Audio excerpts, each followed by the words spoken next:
এর ক্ষেত্রে কোরআন হাদিসে যে কথাটা সবচেয়ে বেশি এসেছে সেটা হচ্ছে বরকত। কি বলেন তো? বরকত মানুষ বুঝে না। বরকত কি, বরকত কিভাবে পাওয়া যায় তাও মানুষ বুঝে না। পৃথিবীর সকল বরকতের একমাত্র উৎস কোথায়? আল্লাহ সুবহানাহু ওয়া তাআলা।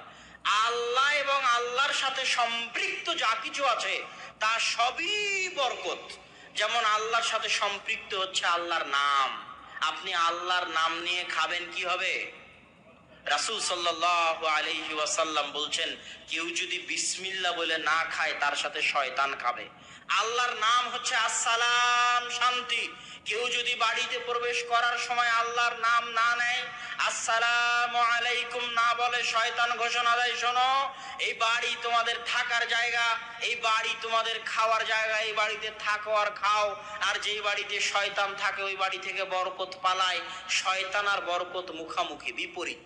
যেখানে শয়তান আছে ওখানে বরকত নাই, যেখানে শয়তান আছে ওখানে ফেরেশতা নাই, যেখানে ফেরেশতা আছে ওখানে বরকত আছে, যেখানে শয়তান আছে ওখানে বরকত নাই। রাসূল সাল্লাল্লাহু আলাইহি ওয়াসাল্লাম বলছেন, লা তাদখুলুল মালায়েকা ফি বাইতিন, ওই বাড়িতে রহমতের ফেরেশতা প্রবেশ করবে না যেই বাড়িতে বাপের ছবি ঝুলানো আছে সম্মানের সাথে, যেই বাড়িতে বিদেশ থেকে কিনে আনা আছে ঘোড়া হরিণ, স্বর্ণের ঘোড়া হরিণ কিনে শোকেজে সাজিয়ে রাখা আছে, ওই বাড়িতে রহমতের ফেরেশতা প্রবেশ করবে না। মানে ওই বাড়িতে কি নাই? বরকত নাই। কি নাই? বরকত নাই। ওই বাড়িতে শয়তানের বসবাস। কাদের বসবাস? শয়তানের বসবাস।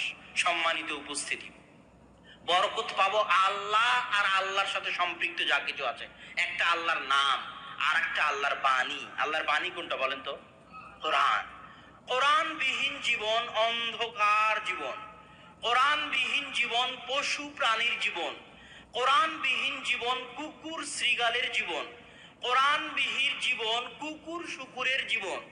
কোরআনবিহীন জীবন গরু ছাগলের জীবন। মানুষ মুসলমানের জীবন কোরআনবিহীন হতে বাড়ি অন্ধকার বাড়ি। কোরআনবিহীন বাড়ি বরকতবিহীন বাড়ি। কোরআনবিহীন বাড়ি রহমতবিহীন বাড়ি। কোরআনবিহীন বাড়ি শয়তানের বাড়ি। কোরআনবিহীন বাড়ি কবর, কবরের মতো অন্ধকার, যে বাড়িতে কোরআন তেলাওয়াত হয় না। মুসলমানের মরা উচিত নয় কোরআন না শিখে।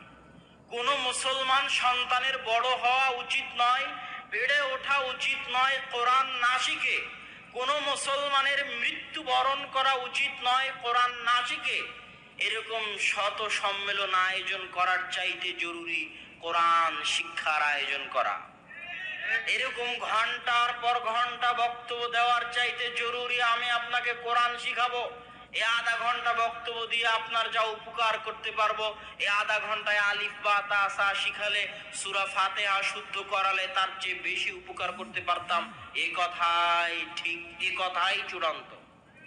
আল্লাহ আমাকে বলেননি হুদাল্লিন নাস, আল্লাহ ডাক্তার জাকির নায়েককে বলেননি হুদাল্লিন নাস, আল্লাহ আব্দুর রাজ্জাক বিন ইউসুফকে বলেননি হুদাল্লিন নাস। হাজারো লাখো জাকির নায়েক, কোটি আব্দুর রাজ্জাক বিন ইউসুফ মিলে যত মানুষকে হেদায়েত করতে পারবে, কোরআন একাই তার চেয়ে বেশি মানুষকে হেদায়েত করতে পারবে। অবশ্যই যদি মানুষ কোরআনের কাছে যায়, যদি মানুষ কোরআন বুঝে, এটা জীবন্ত মুজিজা। সব নবী চলে গেছে, মুজিজা চলে গেছে। মুসা আলাইহিস সালাম চলে গেছে, লাঠি চলে গেছে, হাতের শুভ্রতা চলে গেছে। ঈসা আলাইহিস সালাম আসমানে চলে গেছেন, মৃত ব্যক্তিকে জীবিত করা, কুষ্ঠ রোগীকে ভালো করা, অন্ধকে ভালো করা নাই, চলে গেছে। কিন্তু মুহাম্মদ সাল্লাল্লাহু আলাইহি ওয়াসাল্লাম চলে গেছেন, তার মুজিজা এখনো আছে। সেটা কি? কোরআন। কিন্তু আজকে আব্দুল্লাহ বিন আব্দুর রাজ্জাক আসবে বলা হয়েছে, হাজার মানুষ এখানে জমা হয়েছে।